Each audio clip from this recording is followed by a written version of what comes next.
Família linda! Estou de volta aqui, meus irmãos, rapidinho. Já recebi aqui um comentário em relação ao vídeo que eu acabei de postar aí, né? Em relação, meu irmão fez uma pergunta aqui, engraçado, não faz aí no comentário não, vem no meu inbox. Que quer dizer que nunca existiu maçom. Aí ele perguntou, já quer dizer que nunca existiu maçom?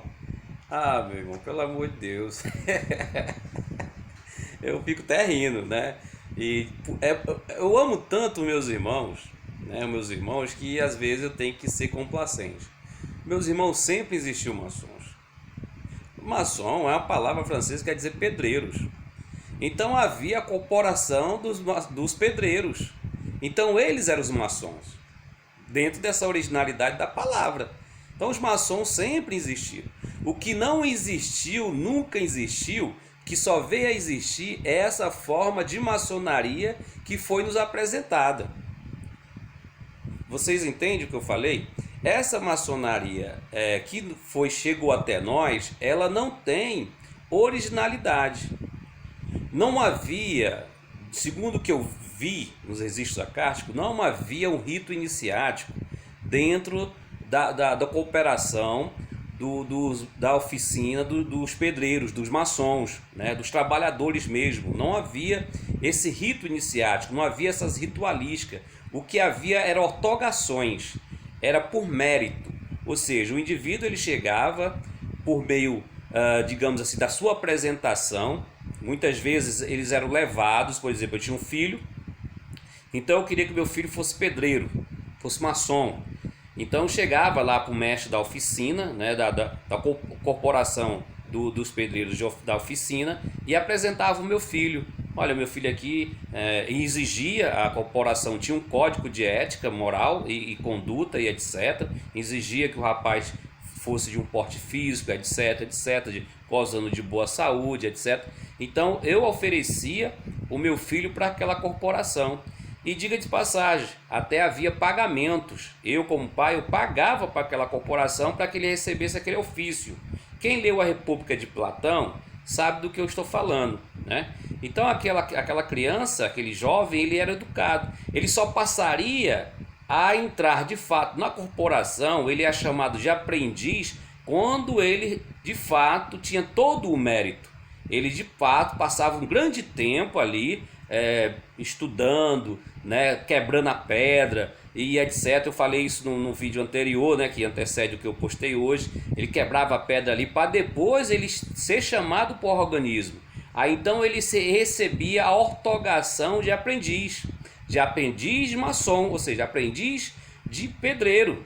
É porque os irmãos têm que falar assim bem explicadinho, bem mastigadinho, que os irmãos não querem usar a sua própria intuitividade, a sua própria intelectualidade para entender o que a gente fala, né? E depois ali ele ia continuando seus trabalhos e tal, lapidando a pedra, né, de etc. Tudo aquilo que nos passaram, tudo aquilo que é passado para a gente dentro digamos, da suposta tradição da maçonaria especulativa, não é isso? Que a gente é educado, né? Vamos lapidar a pedra bruta. Então essa corporação de ofício era desse jeito, só que não tinha essas ritualísticas, não havia uma iniciação, não havia iniciação. A iniciação só veio a ver dentro da maçonaria especulativa, dentro dos maçons, ou seja, dos pedreiros especulativos, entendeu? Mas não havia aquele ritual iniciático, não.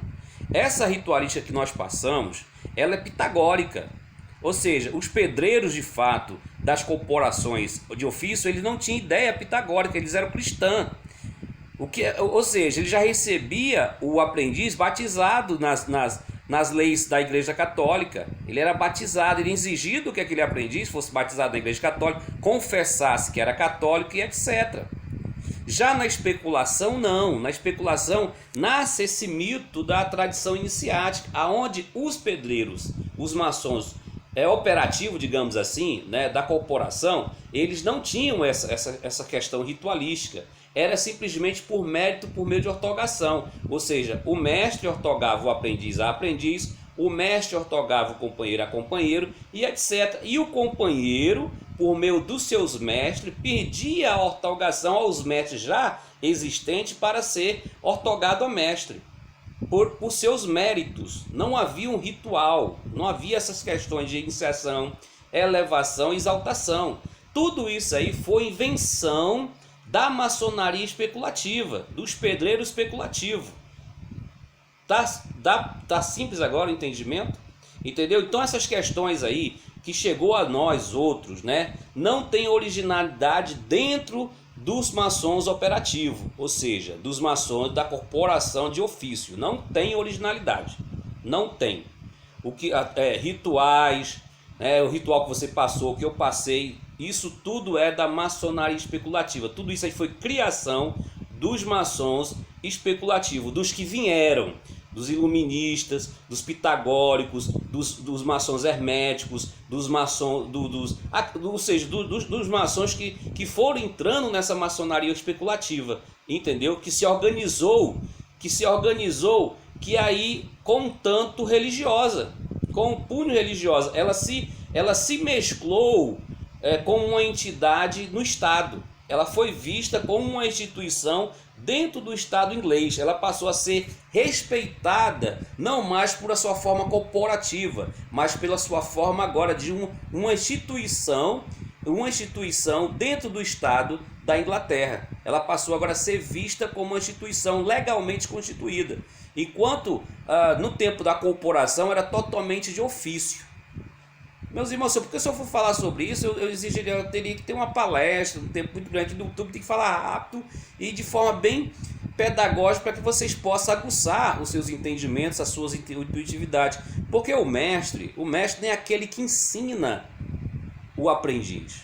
O mestre é aquele que desperta o conhecimento inerente no seu aprendiz, no seu educando. Esse é o mestre. Então eu quero que você especule, eu quero que você busque. Eu quero que você tire um tempinho aí em casa para ver o que o Jair está falando. Será que é verdade?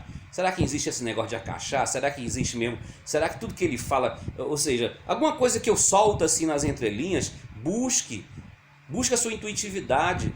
Eu não sou um absolutista, eu não tenho verdade absoluta. Eu tenho as minhas verdades. Eu posso até dizer assim, abre aspas, eu sou o caminho, a verdade e a vida, mas a minha vida, a minha verdade, o meu caminho, o seu, você tem que traçar, você tem que criar o seu caminho. Entende, meus filhos, meus queridinhos?